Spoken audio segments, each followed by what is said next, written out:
На изготовление у нас пол для изотермического фургона. Углы мы делаем под 45 градусов. Полностью все обвариваем и сверху, и снизу. Стыки промажем полиуретановым герметиком и все покрасим короедом трехкомпонентным черного цвета. Подрамник у нас будет для пола из гнутого швеллера толщиной 5 мм. Обшиваться потом фургон будет по низу, по сторонам уголками толщиной 1 мм нашего производства и окрашено порошковой краской белый глянец цвет. Вот так вот это все выглядит, процесс производства. Там у нас уже готовы ворота, каркас ворот, это рама ворот.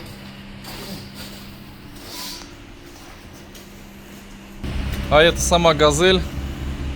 Сюда все это будем монтировать, устанавливать и уже отправим в добрый путь.